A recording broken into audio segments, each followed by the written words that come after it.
नमस्कार प्रेक्षकांनो, ठरलं तर मग या मालिकेच्या येणाऱ्या भागामध्ये जबरदस्त असा ट्विस्ट येणार आहे. तर प्रेक्षकांनो, इथे आपण बघितलं की सायलीने आणि संपूर्ण सुभेदारांनी अश्विन आणि प्रियाला घरामध्ये घेतलेलं नसतं. त्या दोघांची घरातून हकलपट्टी केलेली असते.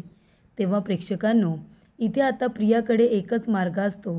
ते अश्विनला म्हणते की आपण एक काम करूया, आपण माझ्या घरी जाऊया. तेव्हा ती अश्विनला घेऊन किल्लेदारांच्या इथे आलेली असते आणि तेव्हा प्रेक्षकांनो, किल्लेदारांनी तिला आता घरामध्ये घ्यावं यासाठी प्रियाने आता आपल्या अंगावरती रॉकेल ओतून घेतलेलं असतं, पेट्रोल ओतून घेतलेलं असतं आणि ती स्वतःला इथे पेटवण्याचा प्रयत्न करत असते. आणि त्यामुळे प्रेक्षकांनो, या सगळ्याचा परिणाम प्रतिमाच्या तब्येतीवरती झालेला असतो आणि म्हणूनच प्रियाच्या या विचित्र वागण्याचा रविराज काकांना इतका त्रास येतो की येणाऱ्या भागामध्ये इथे आता प्रिया अश्विनची किल्लेदारांच्या घरामधून सुद्धा हकलपट्टी होते. तर प्रेक्षकांनो, येणाऱ्या भागामध्ये इथे आता रविराज काका प्रतिमाची तब्येत बिघडलेली कळताच घरी आलेले असतात आणि घरी आल्यानंतर इथे प्रियाचं थोबाड फोडत अश्विन आणि प्रियाची दोघांची सुद्धा घरातून कायमची हकलपट्टी करतात. तेव्हा इथे सायलीला सुद्धा फोन येतो की प्रतिमाची तब्येत ही बिघडलेली आहे. तेव्हा प्रेक्षकांनो, सायलीसुद्धा प्रतिमाच्या जीवाशी खेळणाऱ्या प्रियाचं थोबाड फोडत तिला इथे आता कायमचा बाहेरचा रस्ता दाखवते. प्रतिमाच्या जीवाशी खेळणाऱ्या प्रियाच्या आता नरडीचा घोड घेण्यासाठी सायली तडकाफडकी किल्लेदारांच्या घरी गेलेली असते. तर प्रेक्षकांनो, येणाऱ्या भागामध्ये कशा पद्धतीने गोष्टी घडत जातात, उलगडत जातात, आपण सविस्तरपणे बघूया. प्रेक्षकांनो, आपण बघितलं इथे आता अश्विन आणि प्रिया या दोघांना सुभेदारांनी काही घरामध्ये घेतलेलं नसतं. त्यामुळे इथे आता प्रिया बाहेरच बसून असते. तिला खूप जास्त मच्छर चावत असतात आणि इथे अश्विनला ती म्हणत असते की चल ना, आपण घरामध्ये जाऊया, त्यांच्या पाया पडूया, पण आपण घरामध्ये जाऊन राहायचं, बाहेर इथे खूपच जास्त मच्छर आहेत, एवढं मोठं हक्काचं घर सोडून इथे काय मी चिखलात बसायचं आहे आता. तेव्हा इथे अश्विनला मात्र राग आलेला असतो. अश्विन म्हणत असतो, नाही तन्वी, काहीही झालं ना तरीसुद्धा त्या घरामध्ये मी परत जाणार नाही आहे. त्या लोकांनी तुला योग्य केलं नाही घरातून बाहेर काढून. अगं आत्ताच नाही, मी आधीपासूनच बघतोय ना, ते सगळेजण उलट्या काळजाचे झालेत. तू जेलमध्ये असताना इथे सण साजरे करत होते, आनंदाने राहत होते, त्याच्यामुळे आता त्या घरामध्ये मी तरी परत येणार नाही. तेव्हा प्रिया म्हणते, हे बघ, मला आता इथे बसायचं नाही आहे, मला इथे खूप मच्छर चावत आहेत. तेव्हा अश्विन म्हणतो, ठीक आहे, आपण एक काम करू शकतो. दादा आणि वहिनीने माहिती आहे, लग्न झाल्यानंतर ते लोक टेंट करून राहत होते, आपण सुद्धा टेंट करून राहूया आणि मग बघू, त्यांना आपण रिक्वेस्ट करू परत घरी घेण्यासाठी. टेंटमध्ये राहिल्यानंतर मला असं वाटतं मॉम आणि डॅड आपल्याला स्वतःहूनच घरामध्ये घेतील, मग तर चालेल ना. तेव्हा इथे प्रिया म्हणते, बरं ठीक आहे, तसं तर तसं, पण चल जाऊया. तेव्हा इथे आता अश्विन आणि प्रिया दोघेजणं टेंट करून राहत असतात. पण इथे आता प्रियाला इतके मच्छर चावत असतात की तिला आता झोपत येत नसते आणि त्यामुळे तिने आता अश्विन शांतपणे झोपलेला असतो त्यालासुद्धा त्रास द्यायला सुरुवात केलेली असते.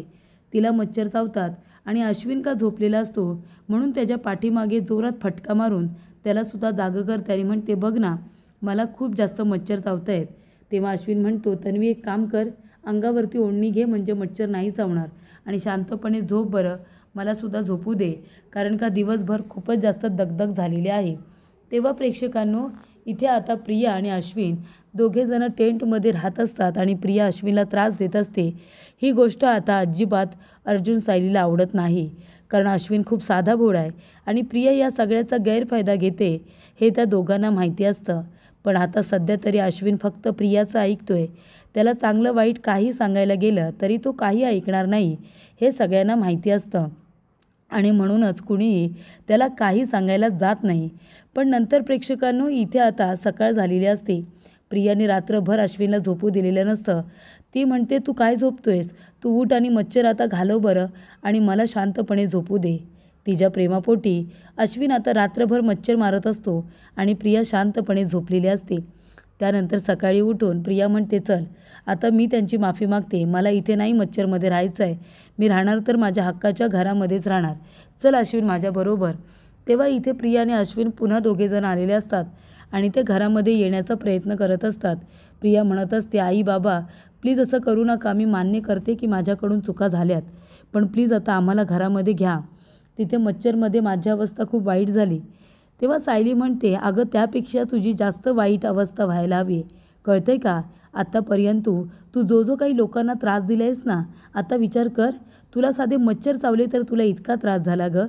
त्या मधुभाऊंना तू 1.5 वर्ष जेलमध्ये पाठवलंस ना, त्या अनाथ आश्रममधल्या मुलांना रस्त्यावरती आणलंस ना, सगळ्यांना इतका मनस्ताप दिलास, इतका त्रास दिलास तू. आणि काय गं प्रिया, एवढं सगळं करूनसुद्धा तुझं पोट भरलं नाही, तर 20-22 वर्षानंतर जी आई तुला परत मिळाली होती, प्रतिमा आत्या, त्यांनासुद्धा चुकीची औषधं देऊन त्यांना वेडं करण्याचा प्रयत्न केलास. जी बाई स्वतःच्या आईवडिलांना मारण्याचा प्रयत्न करू शकते, ती सासरच्या लोकांना विष देऊच शकते, असं कल्पना तिच्या तोंडावरती बोलते. तेव्हा अश्विन म्हणतो, मामा हे काय बोलतेस तू? तेव्हा इथे अर्जुन म्हणतो, हो अश्विन, तुला माहिती नाही आहे, तन्वीने प्रतिमा आत्याला चुकीच्या गोळ्या दिल्या. प्रतिमा आत्याला वेडं करण्याचा प्रयत्न करत होती ती, आणि त्या गोळ्या प्रिस्क्रिप्शनशिवाय ती मेडिकलमधून घेत होती, असं सुद्धा इथे अर्जुनने आता अश्विनला सांगितलेलं असतं. त्यानंतर प्रेक्षकांनो, प्रिया इथे पुन्हा चक्कर येण्याचं नाटक करत असते. म्हणत असते, प्लीज मला माफ करा, पण मला आता घरामध्ये घ्या, प्लीज प्लीज. तेव्हा इथे अश्विन म्हणत असतो, तन्वी अगं हे काय केलंस तू? किती चुकीचं रॉंग वागलीस, तुला माहिती आहे का? तेव्हा इथे प्रिया आता म्हणत असते, सायली सायली प्लीज मला माफ कर, तू म्हणालीस तर हे सगळे मला घरामध्ये घेतील. सायली म्हणते, अजिबात नाही अगं, माझीच इच्छा नाही आहे तुला घरामध्ये घेण्याची. वाळवी कधी कुणी मुद्दामून घरामध्ये घेतं का आपलं घर पोखरायला? अजिबात नाही. आताच्या आता इथून चालू पड, नाहीतर काल जसं इथे हाताला धरून घरातून हाकललं होतं ना, तसं पुन्हा हाकलायला मला वेळ लागणार नाही. तेव्हा प्रेक्षकांनो, इथे रविराज काका आणि प्रतिमा बसलेले असतात. रविराज काका म्हणत असतात की तन्वी सुटली आहे, तन्वी आता जेलमधून बाहेर आली आहे, म्हणजे ते अश्विनबरोबर सुभेदारांच्या घरी जातात. पण जर बघितलं तर सुभेदार तन्वीला घरामध्ये घेतील असं मला वाटत नाही, कारण तिने काही कमी कांड केलेत का? म्हणजे इथे खोटी साक्ष दिली तर दिली, अगं ती तुला, स्वतःच्या आईलासुद्धा वेडं करण्याचा प्रयत्न केला. या सगळ्या गोष्टी कोण करतं? म्हणजे मुलं आईवडिलांना मारण्याचा अशा पद्धतीने प्रयत्न करत असतील, या गोष्टीचा तर मला विश्वासच बसत नाही आहे. तेव्हा इथे रविराज काकांना आता फोन येतो, त्यांना महत्त्वाच्या कामासाठी बाहेर जावं लागतं. तेव्हा इथे प्रेक्षकांनो, अश्विन म्हणत असतो, मॉम डॅड प्लीज तुम्ही तरी काहीतरी बोला ना, तुम्ही इथे दादा बहिणीला घरामध्ये घेतलं होतं ना, मग आम्हाला का घेत नाही? तेव्हा इथे कल्पना म्हणत असते, अश्विन अरे त्यांची अवस्था वेगळी होती, ती दोघंजणं जरी खोटं बोलले असतील ना, तरीसुद्धा इथे सायलीने कधी कुणाला मारण्याचा प्रयत्न केला नाही, प्रत्येक वेळेला सगळ्यांची काळजीच घेतली. तुमचं आणि त्यांचं कंपॅरिझन होऊ शकत नाही, असं अस्मिता म्हणते. तेव्हा तन्वी प्लीज, तू कशी आहेस ना हे मला माहिती आहे, जरी पण अश्विनला नसेल ना तरी मला माहिती आहे तू कशी आहेस, त्याच्यामुळे या घरामध्ये येण्याचा विचारसुद्धा करू नकोस. अगं तू माझ्या बाळाला मारण्याचा प्रयत्न केलास, तेल सांडलंस मला पाडण्यासाठी, आणि त्याचा आळ तू इथे सायलीवरती आणण्याचा प्रयत्न केला होतास. पण हे सगळं करत असताना सायलीला मॉम डॅडच्या नजरेमध्ये पाडण्याच्या आधी तुला स्वतःला माझ्या बाळाचा विचार करावासा नाही वाटला? तुझ्या स्वतःच्या मनामध्ये माझ्या बाळाचा विचार नाही आला? पण नाही, तेव्हा तुला माझं बाळ महत्त्वाचं वाटलं नाही, तर तुला महत्त्वाचं वाटलं ते म्हणजे सायलीला ओरडा बसणं, सायलीला सगळ्यांच्या नजरेत पाडणं, बरोबर ना?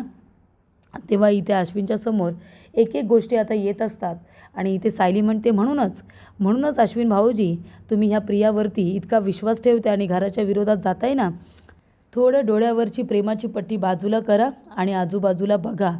तेव्हा प्रेक्षकांनो, इथे आता प्रिया म्हणत असते, प्लीज मला घरामध्ये घ्या. तेव्हा इथे सायली म्हणते, एकदा सांगितलं ना नाही म्हणून, तुला काय वाटलं गं, टेंटमध्ये राहशील, पुन्हा येऊन माफी मागशील, नाटके करशील, तर आम्ही सगळं काही विसरून तुला पुन्हा घरामध्ये घेऊ असं वाटलं तुला? तेव्हा सायली इथे प्रियाला पुन्हा हाताला धरते, पुन्हा घरातून बाहेर काढते. तेव्हा काहीही झालं तरीसुद्धा प्रियाला आता घरामध्ये घ्यायचं नाही हे सायलीने ठरवलेलंच असतं, आणि सगळेजणं तिला साथ देतात. तेव्हा इथे प्रियाचा नाईलाज होतो. ती म्हणते, अश्विन हे लोक आपल्याला घरामध्ये घेतील असं वाटत नाही, एक काम करूया, आपण आहे ना माझ्या घरी जाऊया. तिथे गेल्यानंतर तरी मी आईला कन्व्हिन्स करते, बाबांना कन्व्हिन्स करते घरामध्ये घेण्यासाठी. मी त्यांची एकुलती एक लाडकी मुलगी आहे, ते मला नाही म्हणणार नाही. चल आपण घरी जाऊया. तेव्हा इथे प्रेक्षकांनो, आता अश्विन आणि प्रिया दोघेजणं घरी आलेले असतात. तेव्हा इथे प्रतिमासुद्धा तन्वीला घरामध्ये येण्यासाठी नकार देत असते. तेव्हा प्रिया म्हणत असते, आई प्लीज तू तरी नाही म्हणू नकोस गं. मी माफी मागते तुझी, माझ्याकडून ज्या काही चुका झाल्या त्यासाठी. पण प्लीज मला घरामध्ये घे. आणि प्रेक्षकांनो, इथेच आता प्रिया खूप मोठी चूक करते. स्वतःचा स्वार्थ गाठण्यासाठी इथे प्रिया हद्द पार करते. इथे आता आग लावण्याचा प्रयत्न करते. अंगावरती आजूबाजूला ती आता पेट्रोल टाकते आणि त्याला आता आग लावत असते आणि आग लावते सुद्धा. खाली आता इथे माचीसची काडी पेटून टाकते. तेव्हा खाली तिच्या भोवती आता आग लागते आणि इथे आता प्रतिमाने घाबरून तिला घरामध्ये घ्यावं यासाठी तिने हा केलेला प्रयत्न असतो. तेव्हा अश्विन इथे प्रतिमाच्या पाया पडत असतो. तो म्हणत असतो, आत्या प्लीज प्लीज आता एकदा तिला माफ कर ना गं. ती बघ, ती स्वतःला पेटून घेईल. तिने जर स्वतःला पेटवून घेतलं आणि ती जर आपल्यापासून दूर गेली तर काय करणार आहोत आपण. तेव्हा प्रेक्षकांनो, इथे आता प्रतिमा घाबरलेली असते. जेव्हा आजूबाजूला आग पेटते तेव्हा तर प्रतिमा पूर्णपणे घाबरते आणि तीच चक्कर येऊन खाली पडते. प्रतिमाला आता जबरदस्त अशी चक्कर आलेली असते आणि तीच खाली पडते. तेव्हा प्रेक्षकांनो, सुमन रविराज काकांना फोन करते आणि सांगते, तन्वी आणि अश्विन दोघेजण घरी आलेले आहेत.